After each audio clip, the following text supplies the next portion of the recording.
وكنت من المفسدين فاليوم ننجيك ببدنك لتكون لمن خلفك آية وإن كثيرا من الناس عن آياتنا لغافلون. xam ne nag People TV mooy enregistrement bu baax bi dee leen seetaan site boobu. bismillahi allazi alquran qad nazala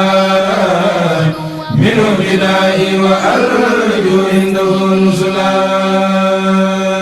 ci kilifteefu sëriñ Muntaxa Mbàkke xalif général des mourides ci ndigalul sëriñ Basiiru Mbàkke ibnu Seex Mamadul Fadal Mbàkke sëriñ Moodu Xabaan Mbàkke ibnu Seex Mamadul Fadal Mbàkke jëwriñ ji saytu daaray alxuraan yi ci Touba ak li ko wër daaray soxna Moominatu Mbàkke bintul Xaddim ci njiitul soxna Mam Awa Mbàkke ak mbooleem bay juri dongo yi ak dongo yi ñoo am mbégte di leen yëgal bisub alxuraanul karim ba ñu baaxoo at mu jot ñu jàpp ko nag alxames fukki fan ak juróom ci weeru août 2024 ma ngay amee Touba Daaru Xudóos ci mbaarum Liwaahul Amdi bu ñu xëyee 9h30 ca la ñuy tàmbali programme ba xale ya di feeñal seeni manoore ak seeni jaloore ci alxuraanul karim te kanam kaang ya ak fóore ya ak kàngam ya ak kilifa diine ya ak kilifay aada ya ak way juri dongo ya ak soppay alxuraan ya ñu leen di teral ngir yàlla ak yonent bi ak alxuraanul karim ñu ngi koy yëgal njabootu xaadimu rasuul bokki mbàkke ak mbusoobe ak mbooleem seexi yoon wi képp ku yëngatu ci jàng alxuraanul karim ak di ko jàngale waajuri dongo yi bépp dongo bu mës a jaar ca daara ja ndeyi daara yi ak soppay alxuraan yi jullit yi ak taalibe yi xarit yi ak soppe yi ak wëlëre yi ak dëkkandoo yi noo ngi ñaan am ca jàppanda làq ci ngërëmul yàlla ak pajuk aajo barke Seex Ahmadou Bamba alxuraan a gaaw ci defar nit di jur njëriñ fekk lor kursu mbaax ba gor sa fa sàggan sa naaru góor diw par alxuraan dafa yéegëb jàmm féete kaw as gor gaaw ci faj ku wopp ko ñàkkoon mu dal di koy jox cër alxuraan a dib yóbbal waaju jóg fa soo am ndam barke ak ngërëm ak i xéewal te xeeg fileeg fan jëm alxuraan xamul giir ak waaso mbaate aw askan waaju way te sell te rangoo ko ñëpp yaa leen gën alxuraan a raw géejug mbambulaan ku ñëw nan duy mooy fajaakoon ak aajoy fekk balaak musiba ak ay alxuraan ku jóg ngir màggal ko sa borom may ko addinaa ki laaxira lum sàkku yàlla jël jox ko la qualité fait la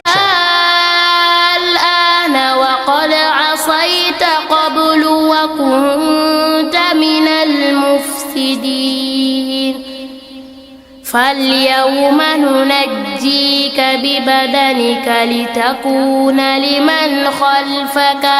آية وإن كثيرا من الناس عن آياتنا لغافلون.